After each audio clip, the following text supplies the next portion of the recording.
Strap yourself in, because we're set up, switched on, and ready to go. You are watching and listening to Chris and Leicester Till I Die TV on YouTube and your favourite podcasts.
watch us on YouTube. Listen on your favourite podcast platform. Or ask your smart speaker To play the podcast Leicester Till I Die. Subscribe, like. Right, Chris.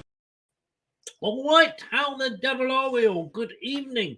Welcome along to Sloppy Seconds, which hopefully won't be as sloppy as this time last night. I think never quite worked out where that went. But if you do like a banter show, please go on to LTIDtv on YouTube. Look, it's on the latest shows. Chat shit, get banged. It was a bit different. Let me just say that. This is Leicester Till I Die TV. Thank you for watching. If you're not watching via YouTube, please get over to YouTube and do what it says just below there. Give us a subscribe. And other thing I would ask you to do, and the details are all in the description below on YouTube, is please support our sponsors. Leicester lead again. The goals are flowing here now. The Leicester Till I Die shop is now open. For all your Leicester Till I Die merchandise, Visit the Leicester Till I Die shop at our website.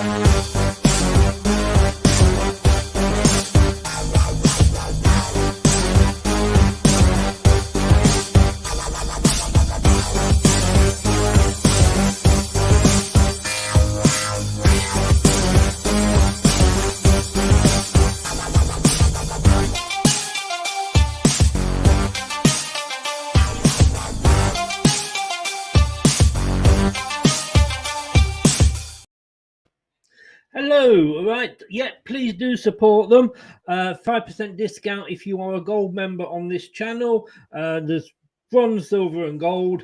But if you're a gold member, you get 5% off any leisure wear bearing the Leicester Till I Die brand as on www.leicestertillidie.com. You can get 10% discount off all your gaming accessories at Faithful Grips. It does sound, I know, like a bit of an Ann Summers break-off page, but faithfulgrips.co.uk, and quote, there's a code below. If you quote it, you will get 10% discount.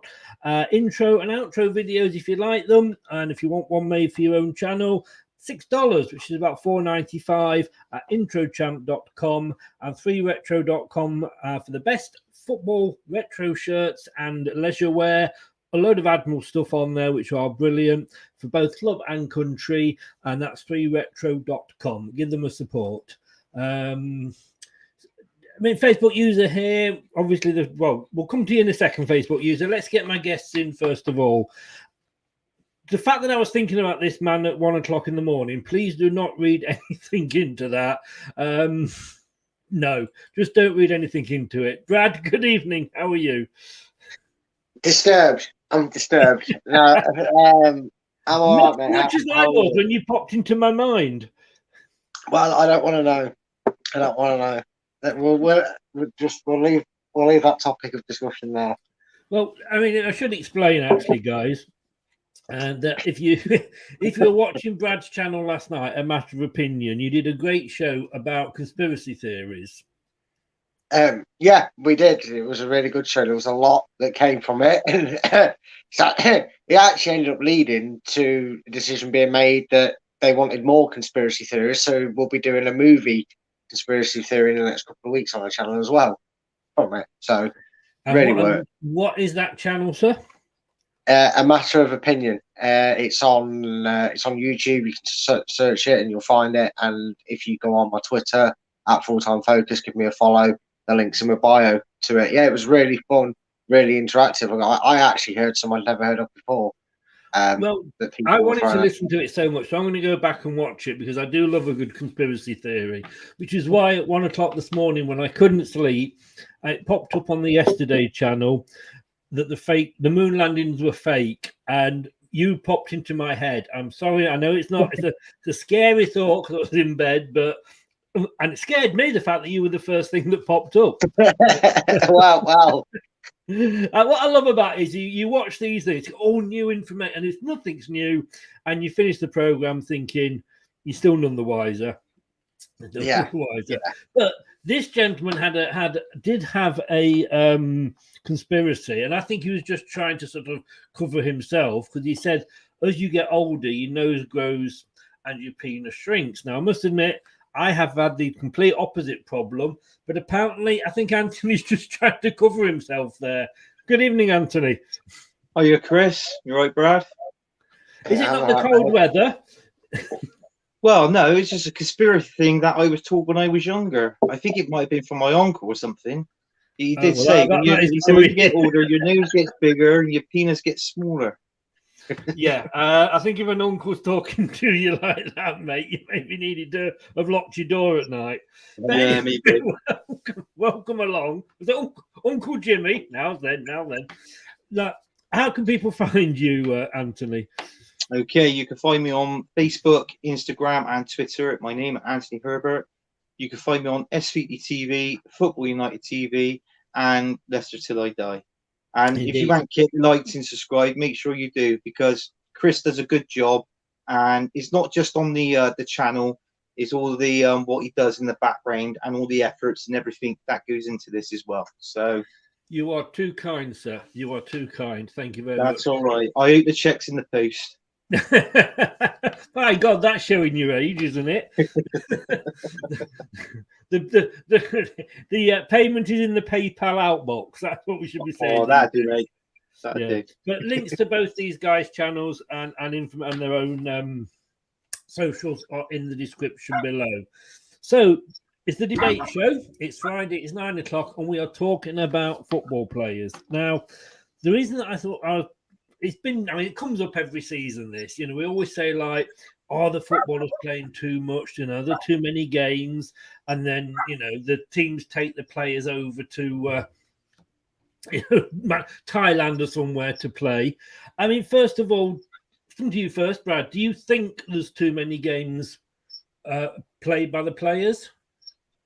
No, but I do think the organisation in the manner and the compact of what they're played at certain points of the season is probably wrong. I mean, the European competitions, these cup competitions, they've been around for many a year now. Many a generation have seen them.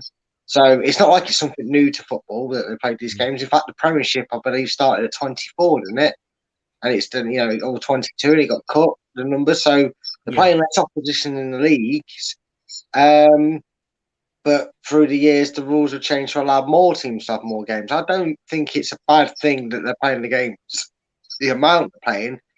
But this Christmas thing is as obvious as it's ever going to be. It's a money thing, and it's wrong for football because that's where all the issues come with football teams and injuries and problems. Oh yeah, but Anthony, do you not think that, or should I call you Angela? Is it the World Cup? I mean, that's taking 6 weeks out of the season, so we've got to start the season earlier. So it means we've got less. The players have got less of the summer break, and we're playing a little bit later, not a great deal, and we've obviously got that break. We finished the World Cup on, I think, something like the 18th, and we're back playing on the 26th. Yeah, it's the way he'd done it. I mean, to be honest with you, having the World Cup in you know, in bloody cold weather over here in the winter is just a totally different ball game, isn't it, altogether? So, I got to be honest with you. People say, is there too many games being played? Some people will most probably say yeah. Some people will say no. I mean, the people that say no would like to see football and more of it. You know, that's a fact.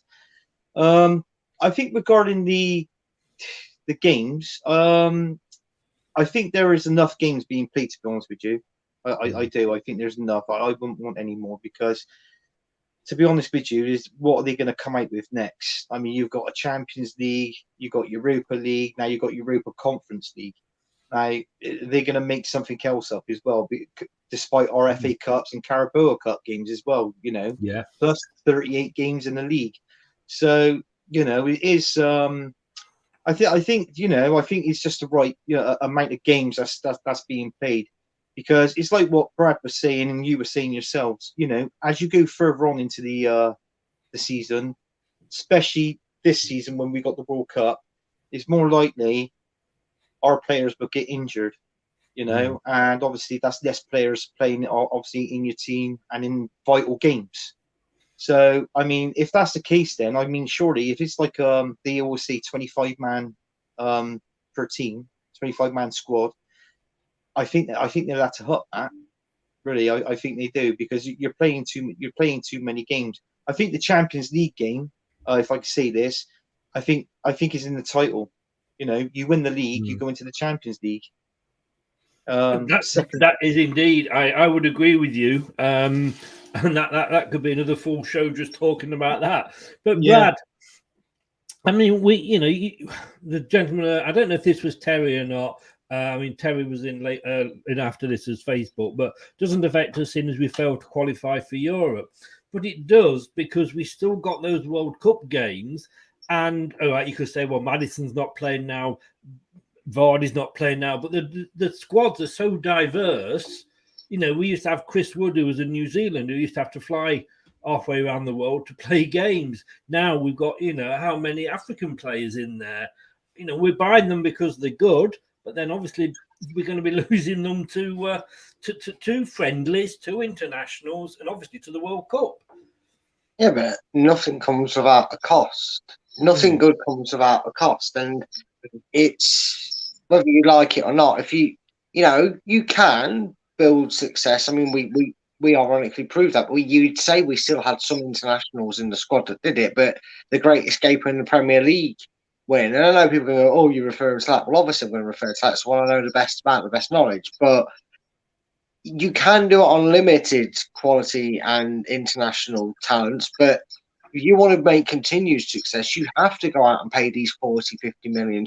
You have to go out there and, you know, spend money on someone who's going to be an international star for their country and is going to go away on tournaments. It's part and parcel of football. So, and it's been that way for a long time. You know, that's what comes with the job. If you want to maintain your success, the joys of the Premier League is whether it's fair or not, or how the clubs are spending the money and getting the money in. You know, that's what you're doing to stay in the Premier League and be successful. These players are going to go on international duty and that. Yeah, I'm going to stick with you, Brad, because I want to bring a point up that Terry made. And would making the squads bigger, I mean, you know, 25-man squad, we saw last season. Oh, I mean, well, I don't know. COVID's coming back this week, isn't it? Apparently. I mean, do we need to increase those squads? Because, you know, we've all got other, you know, players that you could normally bring in, but we weren't allowed to. We could for the FA Cup, but we couldn't for the Premier League. Does that need expanding? I mean, there's no reason why not. If you're allowing 5 subs now, surely you're allowed an extra few bodies on the bench, because what was the bench at already? What, 7? Is it 7-man bench you can name? I think so, yeah. I think it was. So you're saying you can name 7 players but only made 3 subs. Well, now you're going to have a set. I mean, unless someone's going to tell me that is the case, but I'm guessing it's still 7 subs. But you can 7 bench players and 5 subs can be made from this season. Am I correct? This season it's coming. So surely then you could make that alternative, and then the stretch on the squad's not so good. You know, that does it's beneficial, isn't it? Youth players come through, they get the experience. Whether they're going to get picked or not is a different story. But we've seen with the way we've developed youth and other clubs that have been successful with their youth players, not Chelsea loaning out 400, like this, loaning out 300 like it's Sparta. But you take them on a European game because you can allocate more to the bench. You're not going to use 4 players, 4 out of 7, so it's physically impossible. If you have a bench of 10, you're only going to use 5 of them. You can get these youth players to experience a match day. That would be a good example to help the situation if people are worried with how it's going in terms of injury over the Christmas period. I mean, last year, sorry, I will come to you again in a second, Anthony, but I'm using Leicester as an example, so Brad can come back knowing what I'm talking about.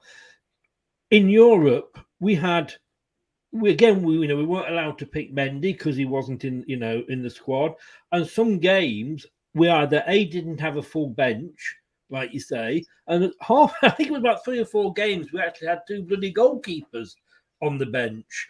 I think he was going to bring you Pukovic on as bloody striker up and play alongside Vardy. Yeah, but let's be honest. I think Brendan Rodgers maybe takes the blame for that, or maybe there was a really good reason for it. That's the only thing you'll know about what Mendy, why Mendy wasn't registered, because he had the opportunity to, and I believe you get the opportunity after getting out of the groups to register, and he still didn't change anything from registration. So whether it was a fault by Brendan and he didn't realise, he brought Fofana back in, didn't he? That was why there was no Mendy. Yeah. So, but he still didn't bring Mendy in then, and Mendy, I think, then only just started to get into the team because there was an injury or something happened and he had to play, and he finally showed something worth sticking by, but in Brendan's eyes, in a weird sort of way. I know what we said about it was just the fact that in the Premier League he brought him back in January when you can redo it, because indeed he was out for the rest of the season. But you said about squad size, and Anthony, Brad touched on it then, and I had this joke with, we all know Nip, and he's a big Chelsea fan. And I was on a Spurs channel having a chat, and he was on, and he actually sat there and complained that Chelsea's squad, they struggled this season because Chelsea's squad was so small. Now, there's no way, A, that if you're one of the top 6 clubs, that you should ever use that as an excuse, and B, how many players have they got out on loan that they can increase the squad by very easily? Yeah, I mean, to be honest with you, what Nippon said, I can sort of understand where he was saying, because being an Arsenal fan myself, I mean, last season, I mean, look at that. I mean, we got rid of Aubameyang. We didn't replace him.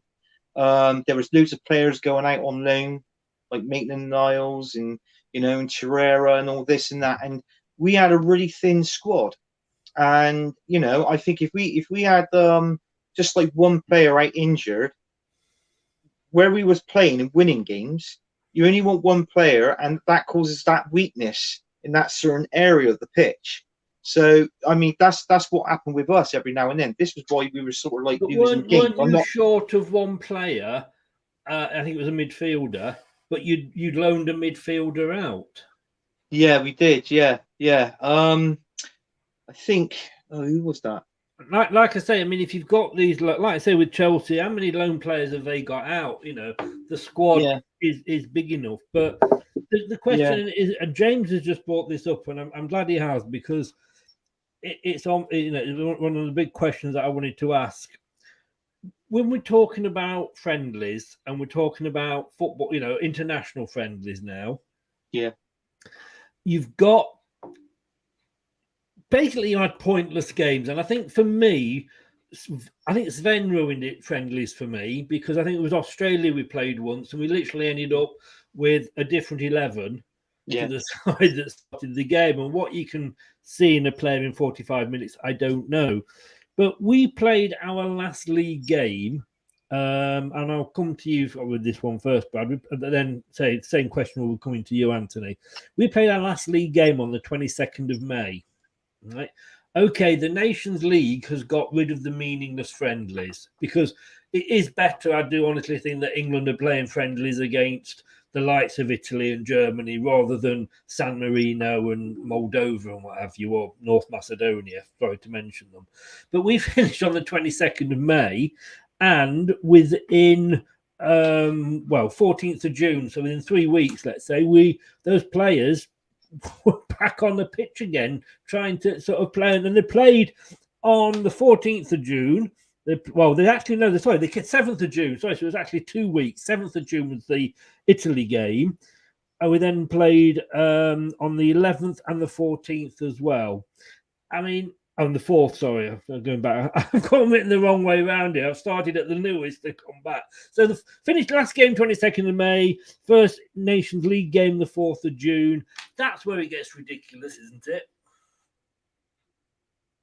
I mean, yeah, it does, really. I mean, I get what you mean by saying it's nice to see them playing a competitive game against stronger opposition, and that stronger opposition showing us how to play football a bit better, because that's how it's been going for us in that competition.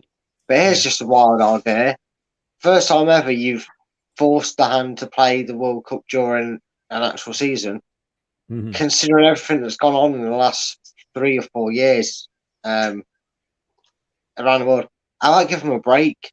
I might just not have the Nations League, but knock it on the head, because we forget that they went through being in a bubble, self-isolating, playing in front of plastic seats, and maybe we could have just not had this tournament. Maybe we need to maybe the reason we're given the injuries isn't because they're playing too much competitive football. It's because they're playing pointless football in between, and then they're coming back for the friendlies. Well, they don't actually need the friendlies. 80% of most squads will probably not really care too much for friendlies, because they'll already have the players match fit because they haven't had a break. Well, these players come back and have an extra 2 weeks off, and maybe we should just not have them.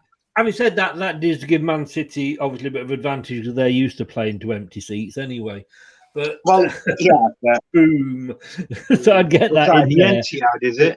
Exactly, that's the one. That's the one. But I mean, Anthony, some very good points being made, and I just don't think that as an England manager you would learn anything from going and playing San Marino and beating them 9-0 in a friendly. You're going to learn more when you are playing Germany and Italy, but so I get that we should be playing those sort of games. We'll learn more. We'll find out more about our weaknesses. You're not going to say, I don't think you're going to learn anything when you play San Marino or clubs or teams like that. But it's just the fact, as Brad said, 2-week gap from finishing a 38-week season when they've been off with COVID, a lot of players, they weren't 100%. And I was actually quite relieved when Maddison, I was disappointed for him, but quite relieved when Maddison wasn't picked. Well, yeah, I mean, let's go to this tournament now. I mean, to be honest with you, I would personally myself, I'm not a Leicester fan, but it would be nice to see Maddison play in the England, in the England team. But that's your point of this tournament. Is like, why didn't he pick players like that, like Maddison in midfield, and other players that you feel that should be in the England team and is not being picked? Why not give them? No, but that's another argument, in fairness, as to who's in the team. It's the fact that we're playing those games, as Brad said. Could we have just not said no Nations League this season? The Nations League is either split over 4 years, so whenever we would normally play a friendly, we'd play those games, or do it every third year when there's no Euros or no World Cup. Yeah, I just think it comes into it, Chris, to be honest with you. It's like we're at the end of the season. I mean, you finish at the end of the season, you've got to wait months, haven't you, to start the season back up again, the following season. And this is like people like us, but we're twiddling our thumbs. We're like, well, what are we going to do now? The football season's finished. We've got to wait till next season. So this is the reason why I think they bring in these competitions, slightly. And obviously it involves a little bit of this as well. But yeah, I mean, going back to what I was saying, I mean, it's nice to, see different players, English players playing for the country. It's like what I was saying with Maddison. Put him in. You know, put a few other players in that should be, you know, get Rashford in there. You still end up with tired players just from a different team. Yeah, but it still makes Maddison just as tired, does it not, Brad, as it does Harry Kane? Well, no, it would do, but what I'm trying to say is it gives Maddison an opportunity for when the World Cup comes up. Yeah, it'd be a good opportunity for him to be selected into that World Cup. Yeah, well, I would agree with you on that, but then that, as I say, isn't the argument that we're talking about as to who should be in the team. I mean, this September we're going to basically kick off on the 5th of August. Sort of 6 weeks later, we're playing more international friendly Nation League games. We've got Nation League games coming up, Brad, on the 23rd and the 29th. So it's not just the fact that we're just playing one game; we're playing tournament football in the middle of the bloody season. Yeah, it's just playing football for the sake of playing football. And so the thing is, I'm fine with the Nations League in the sense of I understand why they'd want to play it, because like I said, yes, there is. We are, because of the Euros and because of the World Cup, we are used to players maybe getting a couple of weeks off, going to play football, come back, they get an extended holiday from the respective clubs, and they get integrate into the back end of pre-season the way they do it. But for me, I just think the only reason I wouldn't have any tournament this year is because look at the effect it's had.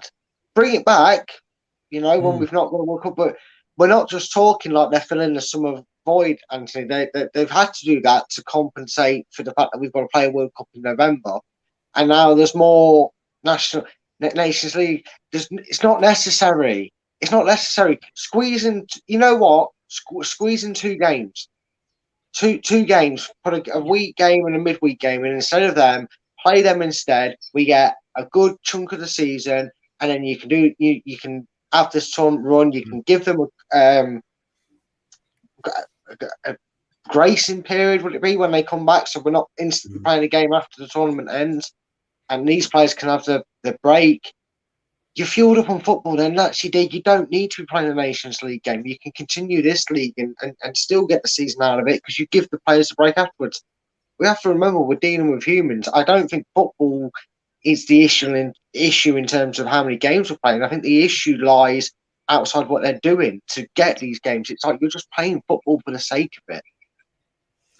I tend to agree with that, Anthony. And let's be honest with you, I'm pinching your catchphrase there. Let's be honest with you. Every 2 years, you know, if we can't last 6 weeks without football, then I mean, there's something wrong. And there's always some football going on. I mean, this season, now we've got the Euros, the ladies' Euros next season. I tell you what, they'll probably put up a better fight than we've seen from England in the last few games. The men. But you know, we've had every 2 years we had to go through the summer with no football, and you know, when you look at those results, Hungary beat us 1-0. We drew with Italy and Germany, and then Hungary beat us 4-0. Does that not sort of say that these players are just absolutely totally knackered? Yes, in one way, yeah. Because obviously it's like what Brad was saying. You know, obviously you come out of a 38-game season. Then if you're playing in the top like 6, you're playing in all of your European games as well, right?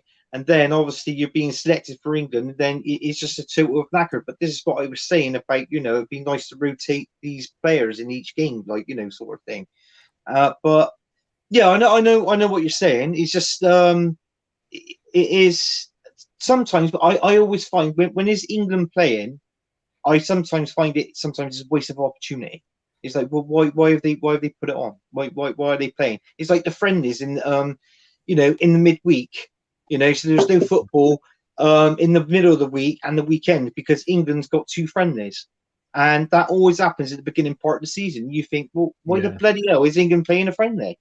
You know, this is the Premier League. Totally. You know, we kick off normally within a couple of weeks. We've got some friendlies, and I get here that the national teams do have to sort of get together and have a play together and et cetera, et cetera. But I just feel that, there's, and the clubs are their own worst enemies, I think, Brad, because like you say, you argue, say, look, there's too many games, blah, blah, blah. And then they'll jet them off to Australia, like I say, or Thailand. Chelsea are playing Man United in a Japanese Cup or something like that, ridiculous like that. So they're their own worst enemies, aren't they? But everybody's saying about players being tired. That's when they get the injuries. I mean, yeah, you're right. That is when they're getting the injuries, and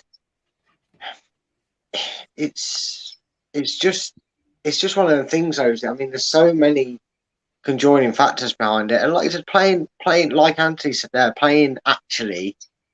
If you put just say a couple of games run together in the FA Cup and the League Cup, and you go as far as Leicester did in the European Cup, and you play for a nation that does fairly well in the European tournament, say quarter-final sort of stage, and you're a mainstay in their team, you're looking that you're going to get 14 days to recover from probably playing, 60, 70 games? Well, let I actually work this out earlier. You're going to play as a top-flight professional up to, well, I mean, obviously, there may be club rotation here or whatever, but you could probably play 38 games in a season. Coca-Cola Cup, Caribou Cup, when we, not from the start, because obviously we joined later, that's an extra 7 games because we've got a 2-legged semi-final. Why the fuck have we got a 2-legged semi-final? All the way to the FA Cup, that's another 6 games. So without having actual replays, that's 51 games. 51. Now then in the World Cup, you could play 7 games. Right, so all if you've got players in any team that's qualified for the World Cup, and if you get teams that haven't qualified, will probably be playing friendlies as well. That's an extra 7 games, and we haven't even touched on the Conference Europa or Champions League, Brad. Like you said, I know, but let me let you in on a little secret here. This is the this is something union. Well, yeah, no, it's not that. It's not that meeting. You've just clicked something in my head, and we're all talking about how many games they're playing now. But back in 1996, 97, we potentially could have played more games than we played in this campaign this year. And that might sound daft, but let me tell you why. We're obviously in the FA Cup, as we always are. The league teams were still the same in the Premier League as they were then. We won the League Cup that year. That's a trophy. I know it's been a while for us. So it's a shiny thing with a crown. And sorry, Anthony, I'm sorry. I couldn't help myself. But we also went into the UEFA Cup, weren't we? If you say the year after that, we had the UEFA Cup, so that was probably the better season when we were in it. Now, had we qualified, we'd obviously played the group games. But the League Cup, in the early, all the way through the stages, and someone might correct me if I'm wrong, were also home and away legs. So we actually played more games back then. A good team consistently going the way through would have played first and second round ties in the first and second rounds of the cup all the way through to the quarterfinals and semi-finals. So are we under an illusion? This is what I mean by saying, is the problem actually not football? It's looking worse because we're cramming it all together. But actually, realistically, they used to cope with more games, with more qualifiers. I mean, it's a fair point. But Anthony, those same players would be smoking 20 a day, would be down in pints an hour before. Tell me about it. I can remember. I mean, I don't know if you've seen the film, The Damned United, and you've got Brian Clough when he was at Derby, and Leeds were coming, and he was in the changing room, the away changing room, polishing the ashtrays, and was putting an ashtray next to each player's, towel and space. Yeah. Well, we know Steve Lynick said when Jock Wallace was giving his team talk, our goalie, Mark Wallington, was sat on the shitter having a fag. So, I mean, it is a completely different game now, isn't it? Well, it is a different game, yeah. I mean, you go back, it's like what you said, going back years ago. I mean, look at that Italian striker, Gianluca Vialli. Blimey, he used to smoke 20 a day. And look how when he came to the Premier League and played for Chelsea, look at the goals he scored. You know, so you know he's totally different. And he's like, you know, at half time it was like a cup of tea and a bloody slice of toast, wasn't it? So, it was, do you know what I mean? Every time I hear it, I think of Razor Ruddock when I hear someone mention like smoking fags and drinking a beer or something in football. Because so you see, he's always doing something like that. Yeah.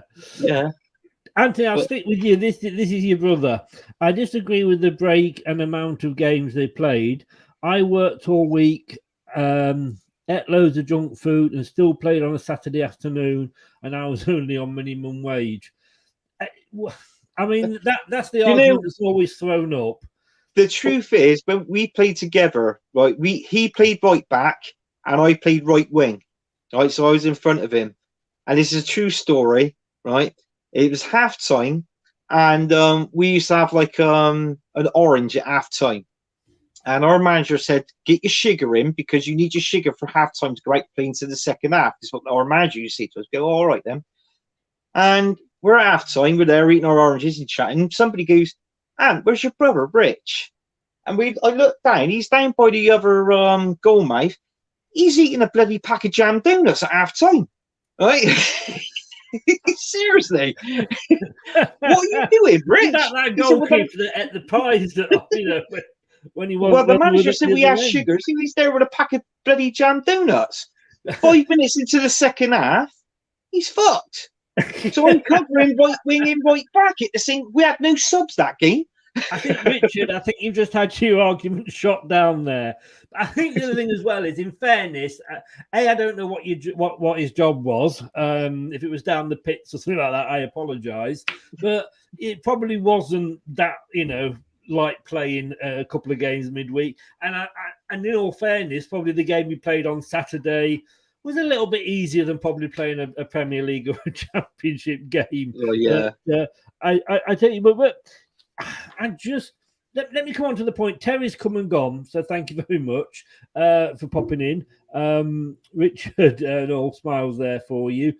Chris, evening lads. Hope you're well. Poor footballers these days. Obviously, sarcasm. I was going to say, Brad, and I forgot what I was going to say now. Oh yeah, that's it. I mean, let's have a look at the game. Say the games they're playing there. Okay, it's not a big difference. Is the Coca-Cola, not saying Coca-Cola, it has been the Coca-Cola, Worthington, milk, everything. Yeah. Is the and I'll come to you again and answer with the same question afterwards. But is the Carabao Cup? Do we need that? Let's be honest with you. No, but when we were winning it back under Martin O'Neill, the big boys weren't even taking it seriously. I don't care. I'd still like to win it. Gets you European football. There is clubs out there that have to wait and hope and pray, are exactly like we would have done, mate, and like we did during that season, that they can somehow break the wall of the Big Six. Because if not, the odds of them winning anything of major talking point isn't going to happen. We've seen some glamorous ways into that cup. We probably gained so many fans from our trip to getting into Europe the first time we did it when we won the League Cup. You know, the story told by our owner, you know, about how he saw the Middlesbrough Cup final on that. Yeah.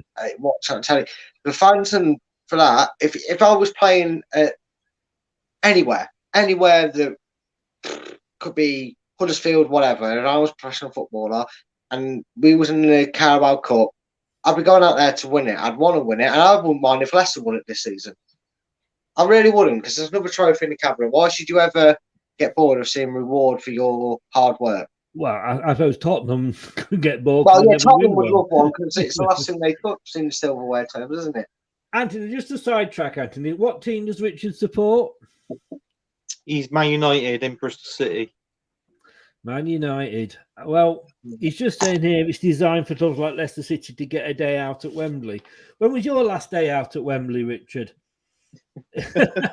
How did last season go for you exactly? Do tell me, because you had a great season, I believe. You sacked a manager midway through and ended up worse off than where he was when he was manager. But well done, mate. Well done, Richard. But coming back to you, though, Brad, yes, there's a chance of Europe at the end of it. But that means that we're losing a place in the league anyway. If we didn't have that, we might have an extra European place in the league. But then to say, well, yeah, it's the cup. We can win the cup. Well, let's extend the Papa John's to the Premier League as well, because that's a cup we could win.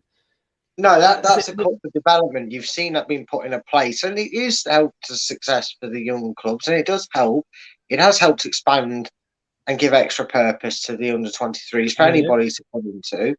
I think it's great experience for them to see as a cohesive unit how they go against it. So I actually think it's ideal for the reserve Papa John's. But okay, maybe Leicester. So let's say Leicester did win it, but they finished sixth, so it didn't really matter that they won it.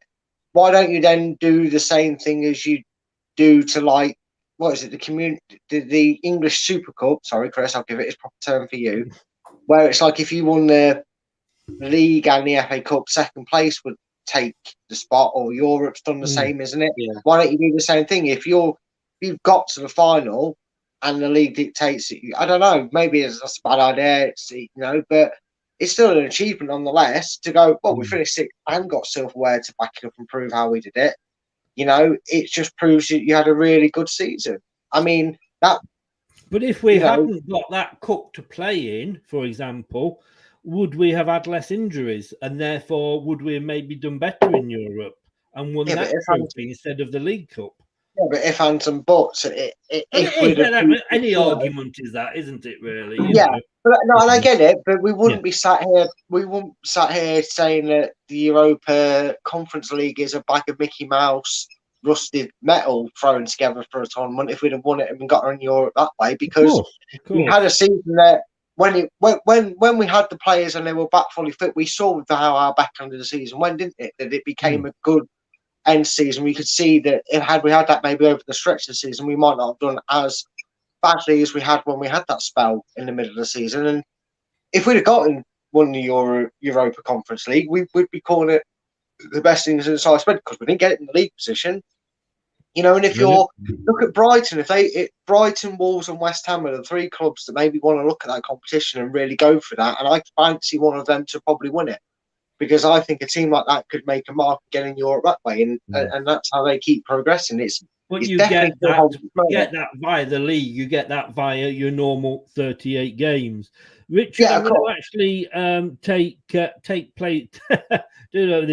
Take what's the word I'm looking for? Oh, not umbrage, but I'm going to quiz you. It went well. Ronaldo came back and scored more than Vardy at 38. I think you'll find, I don't know if you've checked the figures or not there, but I'm pretty confident that last season, Vardy actually got as many, in fact, he was top of the goals per game. He was equal top. Now, who that was with, I don't know, but he was still top for the number of games he actually played, because he was out for half the season, which I don't think Ronaldo was. I'm just admit, in fairness, I've said this before. Well done, Ronaldo. He's a great player. He does so much for charity. It's untrue. I mean, let's be honest with you. He's doing charity work at Man United now, isn't he? Keeping them afloat on his own. But I'm going to go to you, Anthony, with the same argument. And we do jest, Richard. It's all banter. Get rid of the Carabao Cup. What are your thoughts? Because for many, many years, Arsene Wenger just used to put the kids out in it. He couldn't even be bothered to unless he got to a final or something. He wasn't interested in it. Yeah, he did. Yeah, he put the reserves out, and sometimes the reserves done quite well. Obviously they got to the semi-finals, finals. When we had that final against Chelsea, we lost against them. To be honest with you, I'll keep it in, Chris, because it's a trophy that we've always known for years, isn't it? But maybe if you want to. It changes name every couple of years, Yeah. It was the Milk Cup, for God's sake, for 2 or 3 years, Yeah. And had you ever heard of Carabao drinks before this? And I still never seen one on any shelves or anything, No, I have seen a few on the shelves, but no, I've never been, I still call it the Coca-Cola Cup. I have done twice tonight. Yeah, yeah, I still call it the Coca-Cola Cup. Competition. I mean, we keep it. Let's join it the round after, maybe. Why do we need 2 a semi-final, either two-legged semi-final. Yeah, I don't think we need to. I just think it's just play. I think with the semi-final, I think it should be played at neutral grounds. Obviously, in that way, so the home team who's playing at home haven't got home. They're not the favourites because they're at home. Just play at neutral grounds. Also, I think to be honest with you, coming banging at my bedroom window. To be honest with you, I mean, they can even quite easily change the rules in this cup. I mean, anybody from the lower leagues, say from the Premier League, from 20th, from relegation up to say 10th, can just enter in that cup. Yeah. And the ones above 10th, obviously, you've got a chance of getting into Europe. Obviously, doing well and fighting in the league. I mean, you could change the rules in that sort of thing. So obviously, it's not so many players playing so many games like what we've been on about. What the stream's about. So, I mean, I think that might be a better idea actually, and it gives a chance of a lower team to actually progress and win a trophy. And like what Brad said earlier, go into like a team like I don't know, let's say if a team like a Brighton won it or something like that, and see what they can do and what they can achieve in Europe as well. It's just giving other teams opportunities. Yeah, no, it's a good point. And Brad, I mean, it was one that was made, I don't know if it was made earlier, but it's certainly been said to me, is that if you're in Europe, you don't take part in the Littlewoods, Milk, Humphrey, Coca-Cola, Worthington, Daiquiri, whatever cup they want to call it. It's like you say, so maybe from 8th downwards, because you haven't got the European games. Well, so it would make for sense if you said, look, you've already got it this year. If you want to be in it next year, then you have to match your league's rules and regulations for the place that you've got to finish in it. And you could do it that way. You could cut the entry off at the same point as you do in the league. Go, okay, congratulations for that. You don't enter until round 3 or round 4, which is obviously what they do to a point. But if you do it in a collective and go, well, no, you just don't come to it at all. Like you said, instead of having, because I believe in your first, I know in the Championship, don't you? You play round 1 and 2, don't you? And I think Premiership, do they come in at round 2 as well if they're not in Europe? They're still coming. It's 7 games. You're still coming early. I honestly think that if you've got Europe, you don't need it. With it at all. Basically, I would be on the idea of that, because it has become a mundane club, and as much as I praise winning silverware, silverware. Yeah. Man City, unfortunately, being a dominant force for that cup that they have until this season, did make a bit of a mockery of it. And, fair play to them. They took it serious enough to make sure they were always dominant force in it and always winning it. Again, like I said, until this season. But, that's just a sterile mentality of trying to keep a winning mentality. But, if you say you don't need to be in it and you say, congratulations, your reward for being good enough is European football, and you don't have to qualify again. You've got a free qualification or whatever for next year's one, and you're kind of all right as long as you make the spot in your top 8 of your league. If you're top 8, you're in Europe. No, sorry, well, top 7 it is at the moment. No, because let's say we get that extra place back in the league. So top 8, you're in Europe. 9 and down, you're in the Littlewoods credit card, whatever cup you want to be in. I mean, Anthony, the other thing as well is, all these extra games, fans are getting fed up with watching. When you look at, I went to the Community Shield at Wembley, and the Leicester side was packed out because we don't get to Wembley that often. No. Man City, all right, you joke about the Etihad, but this was a major cup final. Well, it's not seen as a major cup final because of what it is. Maybe they simply need to rebrand it as the English Super Cup to create a little bit of interest in it.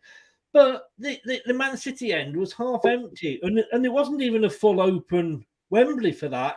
Still most of it was still stripped down because the fans knew, because he'd said in advance, Pep, that he was going to be playing a lot of youngsters because of all the extra games. putting a load of youngsters out, and I've been saying, well, why am I paying to go down and just watch the youngsters? And did you get that at Arsenal when you used to put all the youngsters out, like we said before? Do you know what? I mean, the only time that Arsene Wenger would put the youngsters out was obviously, as we know, it was in the obviously the Coca-Cola Cup back then, and also it was like certain games within the FA Cup if we were playing lower league opposition.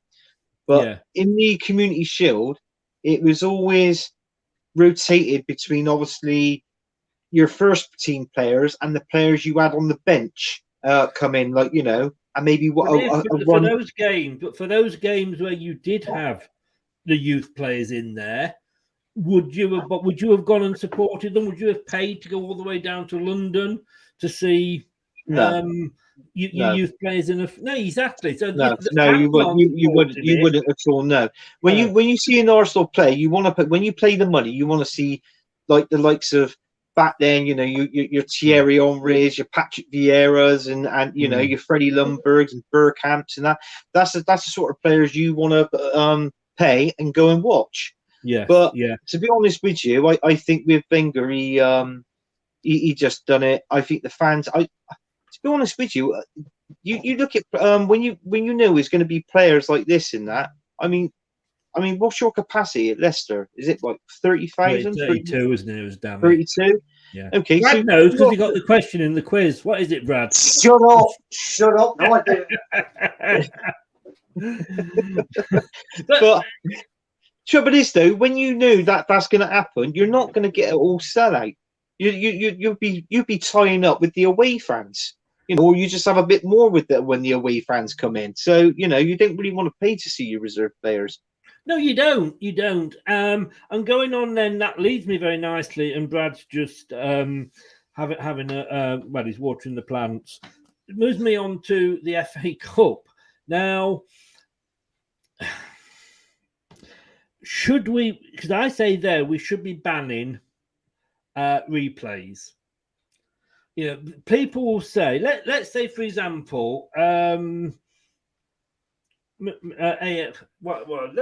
don't know, pick me a team. Carlisle, Chris Welsh was in earlier. Carlisle get a draw.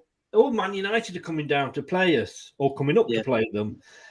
The chances that Carlisle are going to put Manchester United are going to put out a second string team. You could put money on it and you'd win the bet. Yeah. So all this crap where these teams say, oh well, we want to get an away game so we can go to, you know, if we draw that game, we'll get an away game at Old Trafford. Bollocks, because like, you know, you're not. You'd be lucky if they put the full team out. Yeah. And surely, let's say for example, you somehow, and it happens in the FA Cup, it does. Carlisle, which isn't, you know, the best stadium, no disrespect, Chris. And they managed to hold on and get out. There's a lot of teams do. You know, you always see the Premier League teams coming back in like the 94th, 95th minute. If they can hold on and win it, or even win it on penalties, okay, so you haven't got that return leg to Man United, but you've got further in the cup, so you're going to get more money. And the chances are that you're going to get another team from the first, from the Premier League or the second tier. So should we be getting rid of replays in the FA Cup? Yeah, I do. It's like what we're saying. It's extra games. You know, you're playing at home, then you draw, then you got to go and play at the other team's ground. You know, do you know what I'm saying? So I think the best thing to do is obviously play your 90 minutes, your extra times, and then your penalty shootouts. Get it over and done with on the night. And it's like with other things as well. It's like, this is why sometimes these lower league teams are knocking out the Premier League's teams out of the FA Cup because they feel like they don't want to put their full 11 out, you know, their best 11.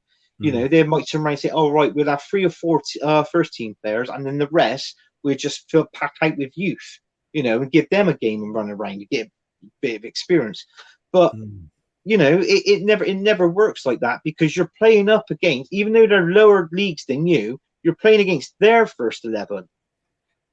So, you know, it makes it more harder for for the top team to beat them in one way. So this is why, you know, I mean, that's why I never bet on the FA Cup because I always end up. According to your brother, you won't pay £5 to go watch Bristol City either. Well, no, But the best thing that If they we do, charge you Bristol City, £5 to watch Bristol City, bloody hell, that's a rip-off, isn't it? well, yeah, it's £35 a ticket, and then God knows what else, depending on where you sit.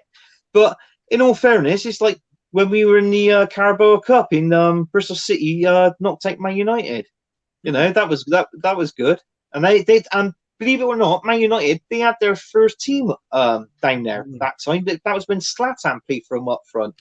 Yeah. Pogba midfield and Rashford out on the wing, and that. So you know, but we do as well. I mean, Brad, when we won one year, we beat Man United on the way.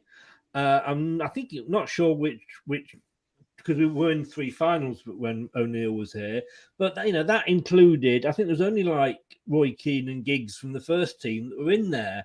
I mean, it was one of the few games that Jordi Cruyff actually managed to put his boots on for. But again, do you see what I'm saying in the fact of, you know, if somebody was to beat, I say Carlisle were to meet Burnley, they got past Burnley. Okay, they don't get the funds, as Richard says there, they get the funds from the away leg, but they get bigger funds from probably getting a bigger club in the next round. And how many times, though, as well, it is purely money, because how many times have you seen a lower league club do well against a higher placed team, only to go to the replay and the higher placed team goes, oh shit, we're in the mire here. You know, Halifax Town have held Man United. They then put out their best players and stuff them 5 or 6-0. That's not the joy of being in the FA Cup, is it? Well, it's the joy of the FA Cup, though, isn't it? When an underdog holds a big team or knocks them out and does the shot. But actually, first of all, I want to correct you on a few things, because there was a few more first-team players in that Manchester United game. I know exactly which one you're on about. I know exactly the run of the season we had then. That was Coca-Cola Cup, one that we went on to beat Middlesbrough over two games. And that was a very good day. But I can understand the idea behind scrapping replays. And all you need to do is financially structure the game better, so that these clubs get their games at their home ground or at Old Trafford, and they get the chance to cause the upset. And if they do it, they reap a bigger benefit, because the prize pool, I think you need to inject that into it. As you know, as silly as it sounds, you put a bit more emphasis on the cup, and it suddenly becomes a lot more relevant to clubs again. You know, I'm not saying you have to match the prize pool of the FA Cup, and I'm not saying you have to match, you know, its pristine of what it rewards. You don't have to try and trump it in that sense. You can still have a good, successful cup with what it offers right now to clubs. But if you give them that incentive and say, okay, why not scrap extra time as well? Why not scrap extra time as well? We've got 5 subs now, so why do you need an extra 30 minutes to go straight to penalties? Go straight to penalties. The lottery, you know, it's not everybody's cup of tea, and it's not the, you know, it's a lottery in a sense of that, but it's less chance of an injury. You're taking a penalty straight afterwards. And if you've drawn 1-1, you know, and you've managed to do it in 90 minutes, you know, maybe get the incentive to get it done in the 90 minutes and not go to penalties, or something done financially would really help that situation. Otherwise, the financial gap they miss out on by not, you know, imagine going to, you know, drawing 1-1 and then losing on penalties. And because you're not gaining anything extra, you then realise, you know, instead you're thinking, oh, well, imagine if we'd be able to get the away day thing by taking 10,000 and getting a bit of a cut by taking them to Old Trafford or whatever, and having a day of it. I just think, and I'm going to counter that argument in a minute, Brad. Yeah. Discussion, I should say, debate. Richard, keep the 2 legs of old-fashioned romance of the FA Cup. I can never remember when they did 2 legs in the FA Cup. You might be remembering going further back than me. 2 legs was in the Coca-Cola credit card milk trophy, whatever. No, we got knocked out by Chelsea in the FA Cup for a replay. We were 2-0 down. Yeah, replay. Trouble is, though, is like what I said. If you go to the game on Saturday and you're watching it, if they're going to put the game, you know, the replays in the midweek, you think, like, bloody hell, I can't go to that because I got to get up early for work the next morning. You know, you're not going to go to it. No. But it's like what I said. I mean, you look it back. I mean, this, you've got yourself, you've got Brad, you've got me here. What was the FA Cup like for us last season? We both got knocked out by Nottingham Forest. Well, exactly. Now, you got knocked out. That was going to be my argument back there, is that you got knocked out by Nottingham Forest. I have to say that 3 or 4 times because you did it before we did it. What would Forest sooner have done, right? And this is where I'm not talking Coca-Cola Cup, Caribou Cup. It's a load of shit. Dump it. I'm talking about the FA Cup here, which you don't mess about with because it is the FA Cup. I don't even think it should be sponsored, but there we go. What would Nottingham Forest sooner have had, guys? Would they have sooner drew with Arsenal? Or, I don't know. Did they play at your place or did they play at Forest? That Forest, wasn't it? Who was it? Forest. We lost it, Forest. So would they sooner have drawn that game, gone to Arsenal? I had a lovely day out in London.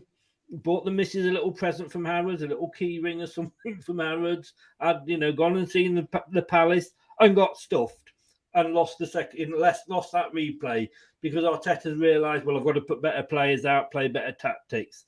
Or, with the magic of the FA Cup, would they sooner have knocked out Arsenal in that one round and then get the chance to play Leicester in the next round? Well, and then they knock Leicester out. And then they get onto the third. So they're actually getting more money and enjoying more magic because they're getting more games out of it rather than a replay, Brad. I mean, yeah, I see it. But again, I just refer it back to that statement. It needs to come with financial structure because it makes sense as an idea that, you're avoiding the potential of adding on a game just by a game going to a 1-1 draw or a draw of any kind, and then you've got another game to their schedules. I'm sure you're right. You'd rather have it one and done on the night than have to do another one from a professional stance. I'm sure you would, yeah. But from a perspective, there's other ways to go about it. I mean, I've seen it recently with cricket, with a test series in New Zealand where the grounds, and I know it wouldn't be probably plausible or right to do in football. I don't know if they'll be able to do it, but they allowed the 5th day because it was on like a weekday and they knew they weren't going to be able to get the crowds in as it was at the match day price. They made, and then, obviously they've had 4 days making money, but they made the 5th day completely free. All you had to do was go online, purchase, actually like get the ticket. But and it's still not helping if you're letting fans in. But I'm not saying it's still not helping the number of games that they're playing. Yeah, I know, but what I'm saying is if you want to make that competition generate more income, because maybe that's what they base it off. Maybe they go, well, the fans aren't turning up for it, so there's no point to put the incentive out of the prize pool. But maybe if you turn around and say, because I remember Friday night football, Chris, family night football that Leicester used to have. I don't know if you remember. I think you brought it before. I don't know if Arsenal ever had it, Anthony, or if you remember it for yourselves, but that used to be we got it this season. Our first game is Friday night. Sorry, he said Friday, but I think he means family night. Football. Yeah, family night. Yeah. That wasn't. Right. Sorry, I knew it was one of the. I knew it was NFF. That's what I remember. In fact, In fact, the friend of the station, Barry Pierpoint, ex-director, brought that in. Oh, did he? Wow, well, there you go. That's news to me. But yeah, I think tickets were either free for under a certain age, like a season ticket used to be or can be. I don't know. I've not had one in a while, I'll be honest. But the prices were very cheap. You could take, it was on a school night, go to watch the football sort of thing, because obviously it was watching the reserve sort of thing, which is pretty much what that was. But you don't entail that in for the Carabao Cup, get the crowds up, and then maybe that's what you get in response to it. You get a bigger incentive as a football. I still come back. I mean, yes, I get what you're saying about the family night football, but that wasn't first team games. That was boosting the reserves up, etc. But Anthony, I mean, it is still, like you say, the number of games. And if you've got, I mean, a lot of people lost their jobs. There's a lot of people getting the jobs back, etc. I had to get rid of my season ticket because I'm out of work. I can't afford it. I paid for a membership, which allows me to apply for tickets. And I got an email through today saying that as a member, I can actually apply for the Brentford tickets. But I've got to look at the fact of what it costs to go up, what it costs to park, the food on the way, and all the time. I can't afford that, to be honest with you. It's not just about buying the ticket. And if that was a Caribou Cup game, I would have just deleted it straight away, because to me, I wouldn't go all that way. Like I say, for what is a second-rate competition. If it was an FA Cup, but an FA Cup further down the line, or a European match, we're talking different things. And I think people have got to watch the money now. And, Arsenal, it's not cheap to go and see Arsenal, is it? No, it's not going cheap to watch Arsenal at all. No, I think the cheapest... Is it the most expensive in London, or did I hear that? Or in the league, did I hear? No, it is. It is, yeah. It is. I mean, the cheapest seat for an adult, I think you're talking around about, I think it's 50, 60 quid.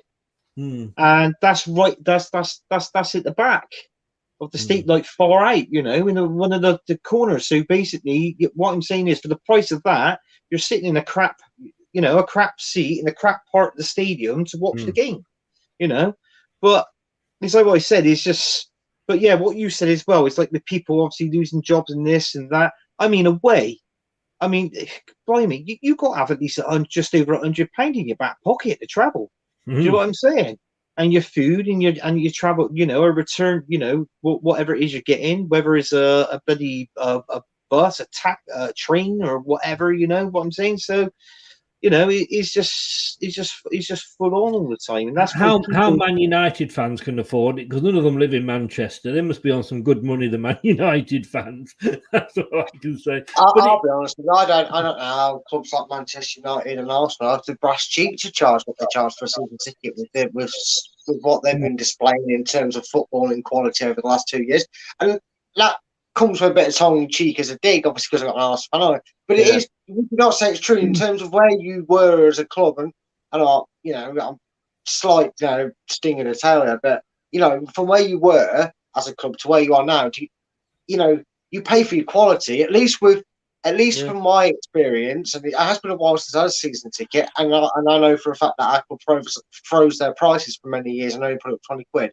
I would at least say, if nothing else from my club, you get your value for what you pay for your season ticket, it feels like, in terms of what we do. It feels like Arsenal and Spurs and teams like that who aren't being that successful and aren't seeing great times are getting charged more for punishment. And, that's a different side of this argument altogether, isn't it? Debate in terms of from a different angle of it. And I think, realistically, I mean, one thing you could do as well is make every home game or every home cup game eligible for season ticket holders. Maybe you should actually not pay until you leave the ground after the game, and the amount you pay depends on how many goals you scored. And if you there's a price for a loss, a price for a draw, and a price for a win, and then a bonus if you get over 3 goals. No, you joke, but the once great Jock Wallace, when he got us promoted to the first division, I don't know if you remember this at all, Brad, but he actually suggested that you got so many points for the first half and so many points for the second, because we were always either ahead or drawing for half time. Because we were so new and a young team, we always ended up losing in the second half. That was not one of his better ideas, I don't think. No, not so much the better idea there. It's like I think it was tried in Japan. The idea was that if the game ended in a draw, you had a penalty shootout, and whoever won got an extra point for it. Some things are best left not being tampered with. I think the Americans tried something similar as well, didn't they? Well, they used to take penalties the way they do in hockey, didn't they? In hockey, they start with a foot and halfway line, and they do it. And that's right. Yes, they did indeed. And that was very good. I just think as well as the fact. I mean, how many times did we see? And I'm sure this has happened to you as well, Anthony. But how many times did we see Leicester players last season go away and play for the national team and come back injured? Well, it was quite a lot. We had. I'll be honest with you. I can vouch for Leicester here, because I mean, it's like what we said. We said at the beginning of this stream, wasn't it? You've got a 25-man team, and let's be honest, out of 25 players, Leicester had 14 injured players last season. Right? So you take that. How many? I think all in total, I think, was it 14 you had? 14. Well, 40. 14. Yeah. 40. Was it? Yep. I thought it was We had 14. 9 defenders injured throughout the season. Oh, bloody hell. Well, in that case, then it's like what I said. I mean, what could have Brendan Rodgers done? I mean, obviously, youth was coming in. You had to take one player out of their position, what they were playing, swap him in with this one, and play different formations in that. So, this is what I'm saying. So, you can understand why, in all fairness, but there was a lot of stuff on Brendan Rodgers' shoulders, and I couldn't believe it when I heard that Leicester City fans wanted him gone at one time. Well, that's another story. I think for me, we are playing too many games. You know, we and A, for the players' sake, and also B, for the fans' sake. You know, everything's more expensive. I mean, I ordered the first shirt, the new shirt today. I did it on pre-order, and without any logos on or numbers or letters, it was £63, and I've only been able to afford it because somebody had got me a £50 voucher for Father's Day, so it wasn't costing me that much. But everything's so expensive, so fans could probably do with less games as well. You know, and I just think it won't happen. I can never see it happening because, Brad, money talks. It's all about money, isn't it? It doesn't matter that, you know, England haven't got any players fit because they're playing too many games and they're getting injured. You know, we lost 2 and drew 2. We didn't win one of those 4 Nation League games, but it was at the end of the season. And I suppose the argument is when it was the same for Italy, Germany, and Hungary. Well, I mean, yeah, but them countries also have their winter breaks, don't they? They're That's a good point. That's a good point. Football. Yeah. And I still reiterate that, yes, the idea about replays and that is definitely one that I'd be fine with. I think you've got to trim it. I think you've just got to realise the logic, like you said, about, you know, should you really, as a club, get rewarded with even more games that have no bearing on you? Like you said, the FA Cup, longest running cup in history, it's very well glamorised. Everybody wants to win it. You know, if you pull off a miracle in that, which we've seen over the years, we've seen teams lift it. We all wanted them to finally lift it, took the struggles. You know, all sorts of teams have tried to win that thing, that competition. But if you maybe do some of the tweaks that have been suggested today and some of the things that have been put out, I don't think you're playing enough games. I think it's I still think it's the compactness, and that's because money talks. Because you can put any old football game on the telly and people will watch it. But it was just someone put the idea out earlier. I can't remember if it was yourself. I think it might have been you or Anthony that put this out. But here's an idea of the way they could work it around without giving the burnout to just the male side of the sports. We keep talking about it, but why don't we start again putting more emphasis on the women's game? I mean, you know, yes, we're starting to see them play more. They're starting to have their own tournaments, and it's the same as the men's game, but. You know, and it's comparison to other sports. The women's played, you know, play their tournament. Why aren't we saying to the guys, you know, Anthony, you talked about the Nations League, you know, filling that void of football. Well, why don't you kind of alternate it between the men and women? So why don't we have the men's Euros follow, you know, 1 year, and next year we'll get the women's Euros and do it that way. That way we're not getting football. We're getting expanding horizons of football. And those that are maybe a bit about it and still in that old dark age, if you want to call it, of women playing football and whatnot, see a bit more of it and actually think, you know what, this is good, and it becomes good for the football because they get their rotations in the way they want to do it for the sport, and we get more of it. As a channel, I'm actually covering the women's Euros. We're going to be there's a show next Tuesday, I think it is, with we're going to be doing a prediction show with Lou, who follows Leicester women's football. We're then going to be doing all the England games, and I know there's a lot of other channels out there that are also covering it. So I think it is. You're quite right. It's getting the exposure. In FIFA want was it every 2 years they wanted the the World Cup? Yeah. You know, like and they want to expand it to even more teams. I mean, it's just getting to the point where you're just going to. Players are going to be sort of knackered and they're going to be finishing the career because of injuries when they're sort of 25. It's getting absolutely ridiculous. Everything is players are just going to burn themselves out. Yeah. There's going to become a generation where we're all sat down telling younger generations, the next generation and the generation after are going to get told about players like Alan Shearer and Paul Scholes who retired at 28, and they're going to go, God, they played football until they were that old. They're not even going to realise about guys like Vardy and Ronaldo playing into the late 30s. They're going to find that a culture. They're going to nearly keel over themselves and get a generation even younger. But again, there's a good point you mentioned there. Shearer and Vardy, they both gave up international football to extend their club football, didn't they, Anthony? Yeah, they did, yeah. And you look at it now, I mean, we're seeing about too many games. Players playing too many games, getting burnt out. Now, let's have a look. Let's take one player in a coincidence here. Michael Owen from Liverpool. Now, where he played, it was very rare. He was injured for Liverpool, so he was playing almost every single league game, Champions League game, FA Cups, and all this and that.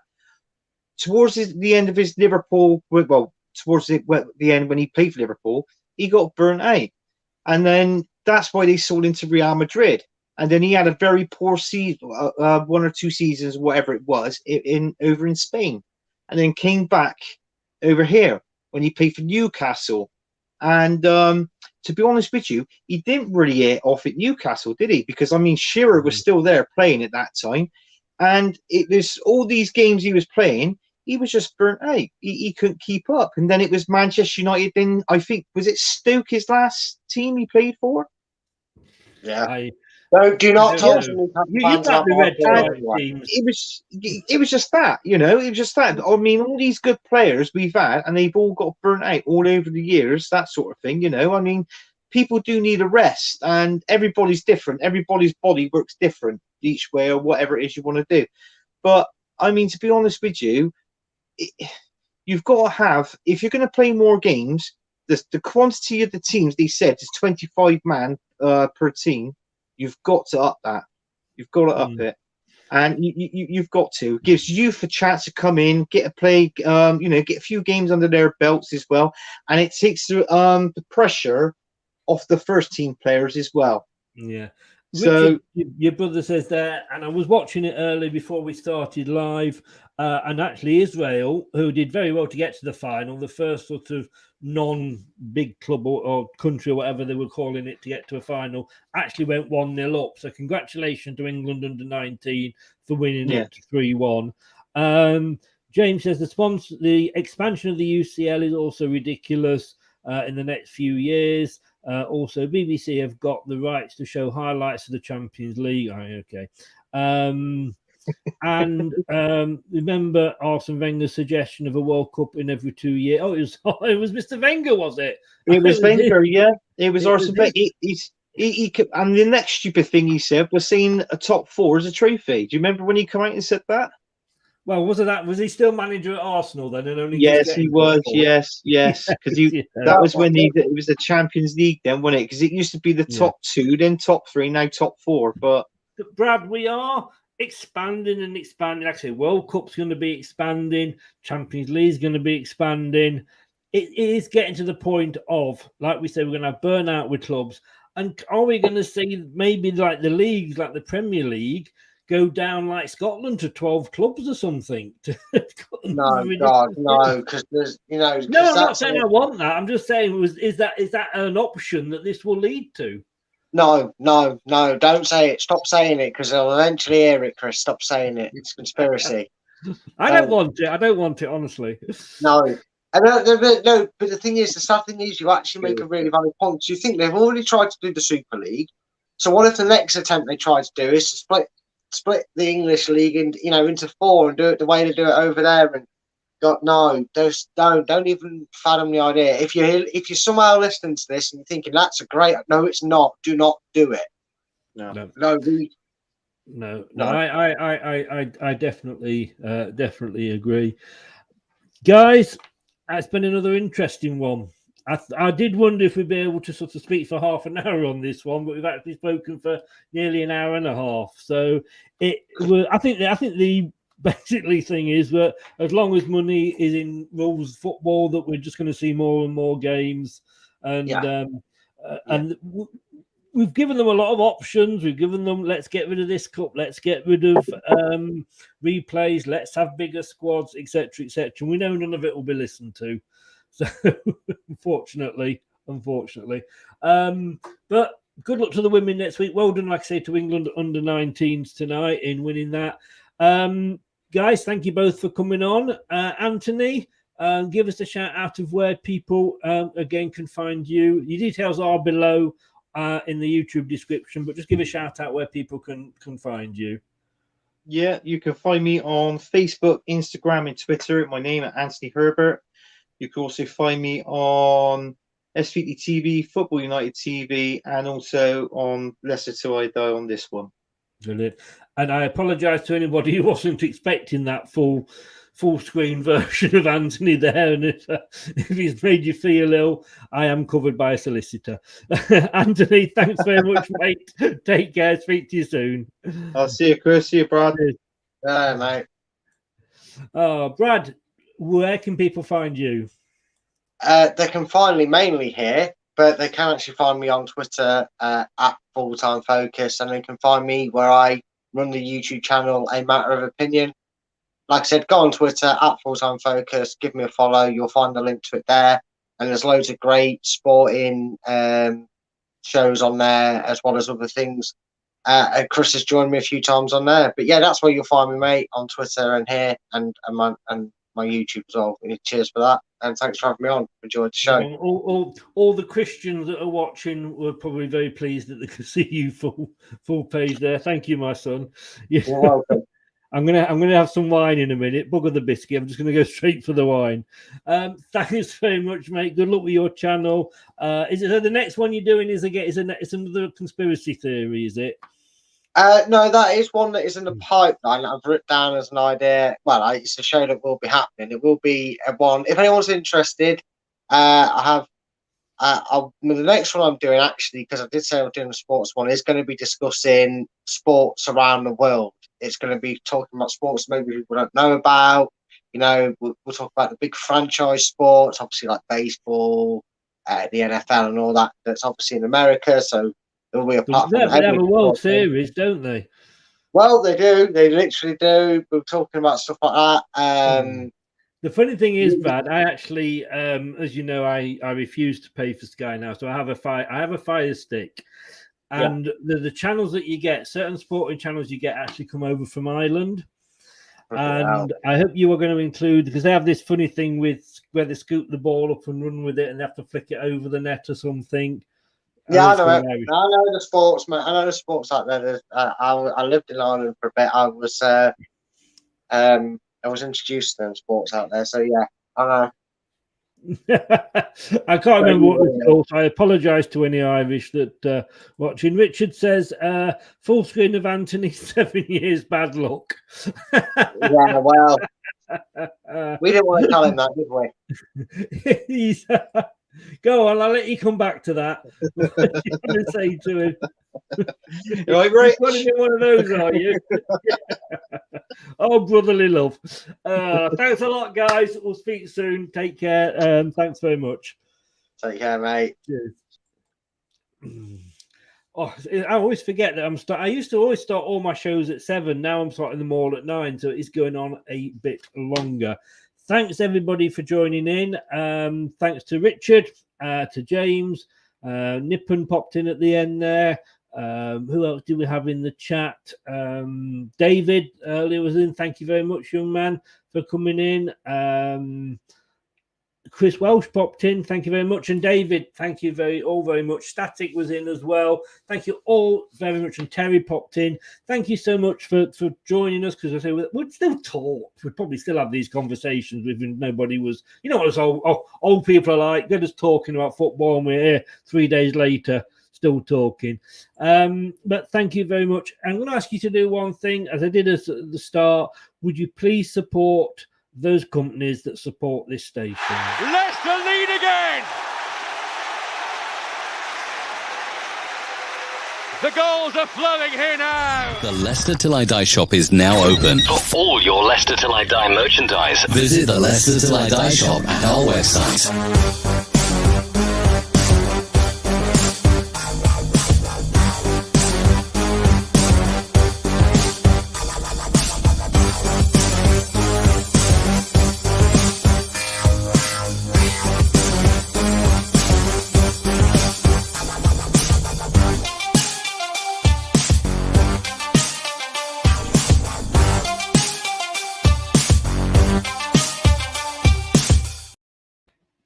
Indeed, and don't forget to, if you can support them, that is freeretro.com for your best retro shirts, club and country. I've got a lot of Admiral stuff on there. They were the best. It was a shame they went out of business. They were the best. Introchamp.com, $6 for your intro and outro videos. About $4.95. It is really good value for a video. 10% discount at faithfulgrips.co.uk if you want any gamer accessories, PlayStation, Xbox, for your controllers, your buttons, your leads, anything like that. Quote the reference that is in the description below on YouTube and you'll get 10% off. And of course 5% if you go to if you are a gold member, if you sign up to be a gold member, you get 5% off. It's LeicesterTillIDie.com/shop on all our merchandise. Guys, thank you very much. We're going to be back on Sunday at 9 o'clock, I think it is on Sunday. And we're going to be talking wages, and we're going to be looking at some of the wages that the players are on, and we're going to be looking at general things. And we've got a gentleman who contacted me saying like he wants to sort of talk and ask a lot of questions about Leicester, so that could be interesting. 9 o'clock on Sunday. I will see you then. Have a good weekend. Take care. Stay safe, and remember, don't do anything I wouldn't enjoy. Good night. Thanks for watching Leicester Till I Die. This is Chris saying goodbye and see you next time.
Thanks for watching. These videos are tremendous. You better like them too or I'll be back. Some fiddler on the pitch, they think it's all over. It is now. Cool. I'm out of here. Ooh, that's a wrap.